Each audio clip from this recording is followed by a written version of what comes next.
কথা একটা কোশ্চেনের উত্তর নেই যে শেখ মুজিব বেশি খারাপ মানুষ ছিল না শেখ হাসিনা বেশি খারাপ ছিল স্যার? দেখো অ্যাকচুয়ালি শেখ হাসিনা তো তখন খুবই ছোট, তার সাথে তেমন একটা ইন্টারাকশন ছিল না, বিয়ে হয়ে গেছে বাজেটের সাথে, কিন্তু আমি দেখতাম যে প্রত্যেকদিন রাত্রেই মায়ের সাথে হেঁটে আইতো মুজিব ভাই, আমার বেগম মুজিব খাওয়াই টাই পাঠাই দিত। আচ্ছা, তখন সে ছাত্র রাজনীতি কিছু চলছিল, তেমন বিশেষ কিছু না, ওর চেয়েও বড় বড় নেতা ছিল মহিলা আওয়ামী লীগে। অতএব আমি এই ব্যাপারে তেমন একটা বলতে পারবো, তবে স্বৈরাচার হিসাবে বলতে পারবো। হ্যাঁ, আমি এটাই বলছি জি স্যার, এখনকার হাসিনার কথা বলছি জি স্যার। এখনকার হাসিনা ওয়াজ ফার মোর ভিশন এবং রক্ত পিপাসু দেন হার ফাদার, এটা বলতে আমার কোনো। মুজিব বীজ বপন করেছিল এক নায়ককে, আর সেইটাকে 16 বছরে পাকাপোক্ত করতে ভারতের সাহায্যে হাসিনা, এবং সে তার চেয়েও বেশি বাংলাদেশে ক্ষতি করতে, বাংলাদেশের লোকে মারতে, গুম করতে, আয়না ঘর সেই ঘর ফাল এই সমস্ত। অতএব তার কীর্তিকলাপ মুজিবের তুলনায় হাজার গুণ বেশি। স্যার, মেজর জলিলকে গ্রেফতার করেছিলেন কেন আপনারা স্যার? কে মেজর জলিলকে কেন গ্রেফতার করতে হলো? সে আমাদের একজন সহজ মানে সমমনা সেনা মেম্বার ছিলেন, ওনাকে বন্দি করছিলেন। মূল কারণ ছিল ওই ভারত যে 16,000 কোটি টাকার জিনিসপত্র চুরি করে লুট করে নিয়ে গেছিল বাংলাদেশ থেকে, যেটা পারমিশন দিয়েছিল মুজিব সরকার, মানে তাজউদ্দিন সরকার, মুজিব সরকার। তার বিরুদ্ধে he was the man who spoke out, যে আমি একটা জিনিস বনগা দিয়ে কোনো ট্রেন যেতে দেব না, সেই জন্য তাকে অ্যারেস্ট করছিল। পরে বসে মুক্তিযোদ্ধাদের আমাদের চাপে ছাড়িয়ে দিতে পারছে। যুদ্ধে 30 লক্ষ মানুষ মারা গিয়েছে, নারী সম্ভ্রম হারিয়েছিল পাকিস্তানি মিলিটারিরা। 30 লক্ষ তো নয়, শোনো, এই 30 লক্ষ কথাটা জন্ম নিল কেমনে সেটার ইতিহাস বলে আবার বই মেজে দেখাতে।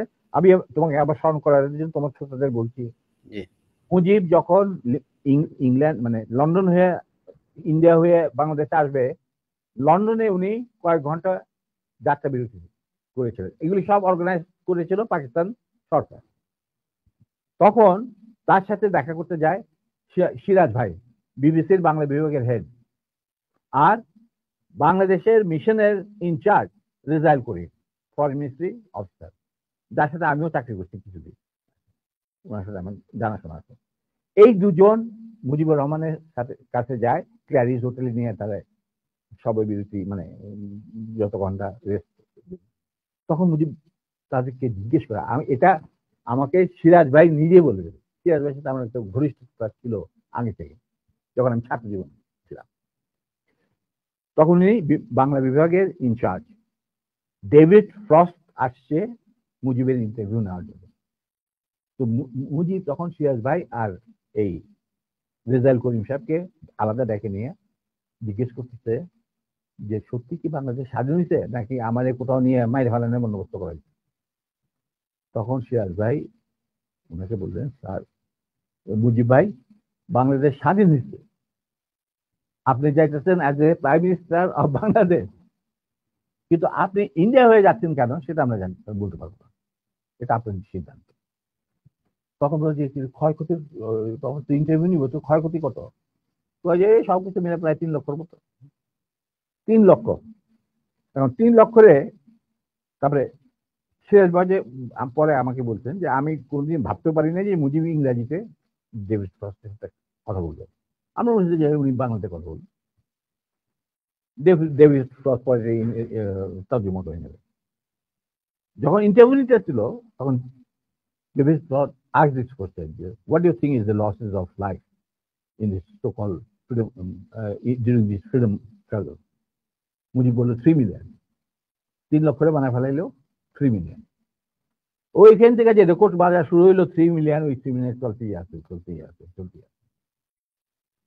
তখন আফটার দ্য ইন্টারভিউ সিরাজ ভাই, তখন মুজিবরা তো আর কাটও করতে পারে না, he is talking to the David frost একলা, যেমন আমি তোমার সাথে কথা বলতেছি সেরকম। After the interview was over, Mujib went to retire into his bedroom. Siraj Bhai came and Rizal Karim came. They saw David রস হ্যান্ডকাচিফ বাইর করে তার চোখ মুছতেছে, পানি পড়তেছে তো চোখ মুছতেছে। তুনার মনে করলেন যে মুজিব বোধহয় এমন ইমোশনাল কথা বলছেন যার জন্য ডেভিড রস আর তার অশ্রু বিসর্জন শুরু হয়ে গেল এবং অশ্রু দ্বারা বন্ধ করতে পারছেন। তখন তারা বলল, David, why you are so emotional? We have hardly seen you too much emotional and never saw eyes rolling down your water rolling down your eyes. ব্যাপার কি? তখন ডেভিড রস বলল, মুজিবের ইন্টারভিউতে আমি কানতাছি না, the way he was rogering my mother tongue, আমি উইটের জন্য আমার চোখ দিয়ে পানি পড়ছে। মানে ইংরাজি ভাষাটাকে তিনি এত বিকৃত ভাবে বলছেন যার জন্য আমার চোখ দিয়ে পানি পড়তে বাধ্য হইল। এখানে আজকে মতো থাক, আমার একটা কাজ আছে, আমাকে এখানে আবার যেতে হবে। আমি তো বামডুলে ঘুরে বেড়াচ্ছি। স্যার 2 মিনিট সময় নেব। 14 ডিসেম্বরে বুদ্ধিজীবী হত্যাকাণ্ড দিবস নিয়ে স্যার একটু বলেন। ভাই, বুদ্ধিজীবী হত্যাকাণ্ডটা ওই তুমি যদি দীপুধরের কথা, কারা করেছে স্যার? দীপুধরের কথাটা যদি তুমি শুনে থাকো ভালোভাবে, আর শ্রোতারা যদি শুনে থাকে, সেটা তো পরিষ্কার ইঙ্গিত থাকে যে তারাই সবকিছু করে দেবে, আমাদের কাজ দরকার নাই। তো এটা কার খাচ্ছে? পাকিস্তানের ওদের মাইনে কি করবে? ওরা কি পাকিস্তানে এসে তাদের খেদমত করবে? না, তাদেরকে এদেরকে মারার পর একটা মেধাশূন্য বাংলাদেশকে তারা করবে ইন্ডিয়ান স্টাইল, মানে ইচ্ছা মতো। এই ব্যাপার। আর সিরাজ এই যে রকেট সাইন্সের দরকার না ওনার। রাইট স্যার, এই যে 2 লক্ষ মা বোনের ইজ্জত পাকিস্তানিরা নষ্ট করেছে, এই যে বলা হয়, আপনারা স্বাধীনতা যুদ্ধের পরে কি পরিমাণে নারীদেরকে পেয়েছিলেন যারা এসেছিল, তাদের সম্ভ্রম নষ্ট করা হয়েছে? আমি তো মাত্র 2 জন নারী চিনি, আর কি বলি। আমরা তো দেখি না, আমরা তো সারা বাংলাদেশে, আমি যদি হবে না, কারণ তাদের ইজ্জত আমি কেন ভুল করতে হবে? আমি তাদেরকে এক্সপোজ করলাম, কিন্তু আমি 2 জন নারী এবং তাদেরকে আমরা সাহায্য করছি যতটুকু সম্ভব। রাইট। আর স্যার সব শেষ কোশ্চেন হচ্ছে, সিরাজ শিকদারকে স্যার কেন মারা হলো, এটা বলে আমি আপনাকে আজকের মতো বিদায় দেবো স্যার। দেখা, Siraj Sikdar was a genuinely patriotic revolutionary, তার জন্য তাকে জীবন দিতে হয়েছে এবং তাকে ধরতে থ্রু এন ইনফিলট্রেটেড এজেন্ট যে ছিল E.A. Chowdhury, additional IG of special branch. E.A. Chowdhury তার শালাকে পেনিট্রেট করছিল, ওর মাধ্যমে ধরে। এই ইঙ্গিতটা আমাকে মাহবুব আগে দিচ্ছিল এবং আমি ইঙ্গিতটা পৌঁছে দিয়েছিলাম সিরাজের কাছে, but it was I think too late, but whatever it is, he got caught.